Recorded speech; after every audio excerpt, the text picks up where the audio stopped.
Hello everyone, and welcome to the channel. my name's Janos, And I'm Fabio. and today we're going to be taking a look at the adult animated series Rick and Morty, and more specifically, what direction the show may be heading in the future.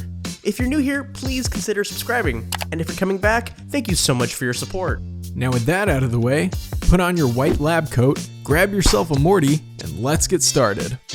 Rick and Morty is without a doubt one of the most popular currently airing animated series, boasting a recent deal for 70 additional episodes, ensuring the show's longevity, as well as a seemingly endless catalog of merch. I mean, we've got Rick and Morty coasters, Rick and Morty Uno, Rick and Morty Chia pet planters, Rick and Morty shirts. By the way, I designed this one and it's officially licensed, so link in the description. And plenty more. From cringy memes, I'm Kendall Rick! to genuinely impressive fan art, the cultural relevance of this series simply cannot be denied. And love it or hate it, the show will be sticking around for many years to come. So that said, what should we, the fans, be expecting? Will Rick and Morty go the route of Game of Thrones, with intense plot and hundreds of moving parts that ultimately culminate in an incredibly unsatisfying conclusion? Or will it become more of a Futurama-esque style series that all but discards any notion of an overarching plot in favor of a more serialized format that explores fun ideas on a per-episode basis? Or, like most things in life, does the answer lie somewhere in between? Hint hint. In this video, we're going to do our best to answer this question, as well as talk briefly about this latest season and explore, in our personal opinions, what they did well and what they could do just a bit better.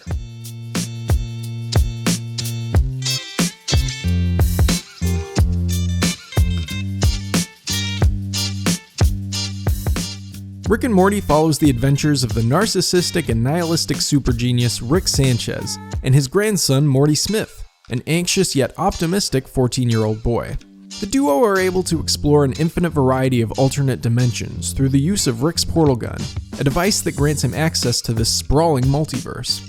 The series also follows the comparatively benign goings-on of the Smith family, including Rick's daughter Beth, her husband Jerry, and their daughter Summer.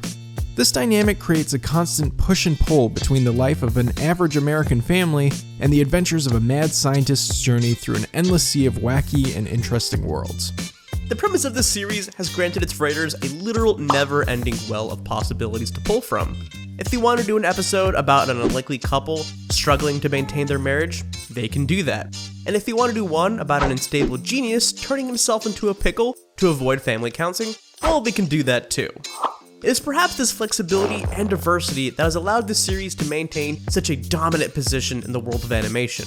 How many other series can boast such freedom in terms of setting and narrative options? This freedom is expertly exemplified in the fan-favorite multi-dimensional cable-style episodes, where Rick and Morty watch snippets of television from other dimensions, showing the incredible diversity of what the series allows in terms of writing. What's even more interesting is the ability of the writers to take things to their absolute extreme and then simply reset things back to normal.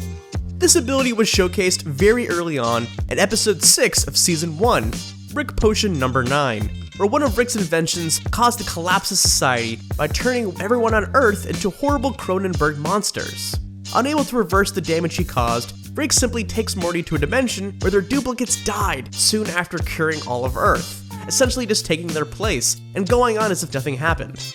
What I find interesting about this is that, in effect, it accomplishes the same exact thing as the typical resetting technique used in sitcom-style series, where no matter what happens in the episode, everything will always go back to normal by the end. But the method used in Rick and Morty is a bit more complicated than that. Sure, in essence, everything has gone back to normal, but the characters still bear the weight of what happened, changing them and causing them to develop. This development is exemplified a couple episodes later in episode 8 of season 1, Rick's D-Minutes. Through Morty's arguably most famous quote, "Nobody exists on purpose, nobody belongs anywhere, everybody's gonna die. Come watch TV." Now, it should be said that moments like this are few and far between throughout the series. The vast majority of Rick and Morty's writing is essentially devoid of an overarching plot. Out of the 31 episodes comprising seasons 1 to 3, it could be argued that only 6 or so have a real lasting impact in terms of moving the plot forward. We have Rick and Morty move dimensions, Evil Morty is introduced, Tammy kills Bird Person and Rick turns himself into the Galactic Federation. Rick escapes the Federation and Tammy creates Phoenix Person. Evil Morty is elected president of the Citadel, and Beth and Jerry get divorced and then get back together. Over 3 seasons, I'm sorry to say, but not a whole lot has happened, and I have mixed feelings about that. When I first started watching this series, I had this expectation that it would be incredibly plot heavy, with tons of character development and a clear beginning, middle, and end. But the more I watch, I've come to realize that it simply isn't that kind of show. As a comparison, let's look at Game of Thrones real quick, before its disastrous finale, of course. This series was very much plot driven, as the events in every single episode had a crucial role in what would happen next, all leading up to what was supposed to be an epic and fitting finale that brought everything together as a cohesive story. Now, don't get me wrong, I never expected Rick and Morty to be as plot driven as Game of Thrones. But, and perhaps I'm in the minority here, I did expect it to be a bit more so than it is. I feel like I've kept waiting for the series plot to really kick off ever since the first season, and it's just never really gotten to that point. However, and this is important, I don't think this is necessarily a bad thing. It's just not what I was expecting, and as such, I need to adjust my expectations for where this series is heading. When I think about it, Rick and Morty's recent deal for an additional 70 episodes, and similarly its massive success, have made it difficult for the writers to tell a complete and contained story. And I mean, why stop after the additional 70? Between its absurd amount of merch, ad deals, and general success, the creators have no incentive to plan a firm ending for the series. And that's not to say Dan Harmon and Justin Roiland are just in it for the money or anything, but like, why mess with a good thing? Plus, people love Rick and Morty, so what's the harm in going the route of a series like South Park or The Simpsons, with no clear ending in sight? There really isn't any. And on top of that, it's not like Rick and Morty has completely given up an overarching plot. It clearly hasn't. Without going into spoilers, yet, this latest season has at least done something to further the series' plot, as well as allow the characters to develop a little bit. It seems to me that the writers have decided to focus primarily on crazy situations and diverse and interesting worlds for the characters to experience on a per-episode basis, and allow little bits of plot to shine through every now and then. I do think that we will eventually see Evil Morty's plans come to fruition, the return of some old characters, and a good amount of character development from our main cast. But I think this will happen slowly and over a long period of time. I also think that, more often than not, things will always go back to how they were in one way or another. With all that said, I'd like to talk briefly about this latest season before we give our final thoughts. And fair warning, this part will contain spoilers for Season 4, so skip ahead to this time if you'd like to avoid that. Overall, I thoroughly enjoyed this latest season. Between the absurd, hilarious, and at times thought-provoking episodes, expertly executed animation, and star-studded guest cast including such favorites as Taika Waititi as Gluty, Elon Musk as Elon Tusk, and Christopher Maloney as Jesus Christ, Season 4 was a wild ride to say the absolute least. In the very first episode, Rick actually dies, and his memories are transferred to various clone bodies throughout different dimensions. This episode got me thinking about how the self can be understood. Is this new Rick truly the same person just because he has the same memories as the old one? Or is it a new person entirely?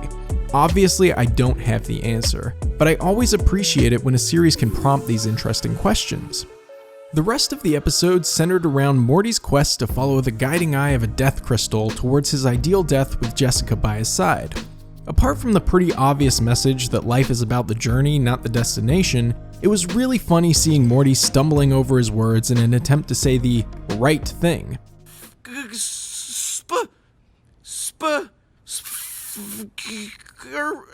Sparrow! As well as his ascension to a godlike being in pursuit of his desired future. Certain episodes, however, were a bit more disappointing. Episode 6, Never Rick and Morty, for example, was a pretty confusing take on the multidimensional cable concept that appeared to serve a point, but ultimately, it seems, did not.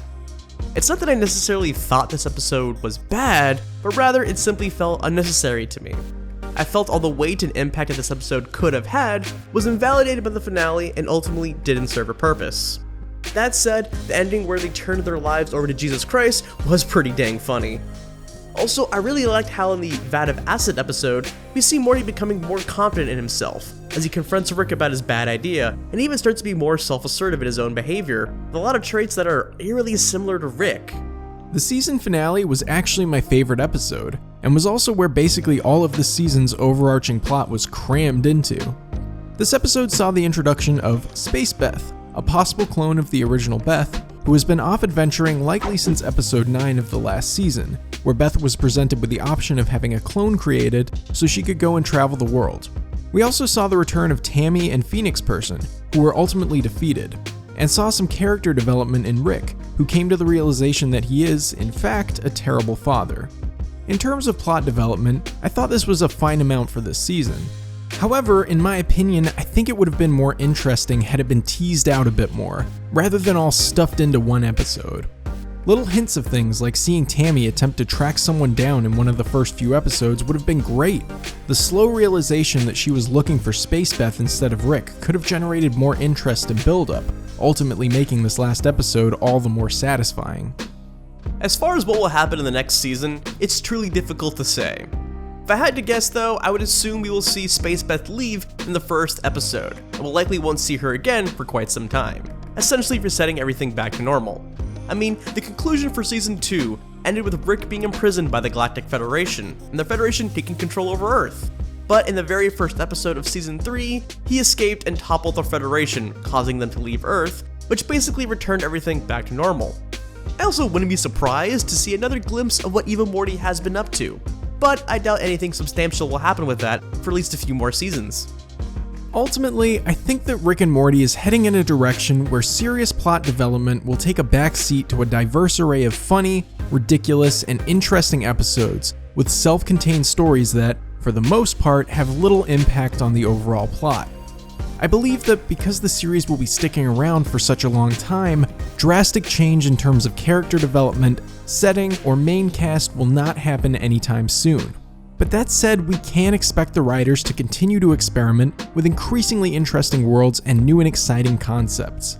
I also do expect to get at least a few serious plot points each season, ensuring that the series won't become another sitcom-style show where nothing ever really changes.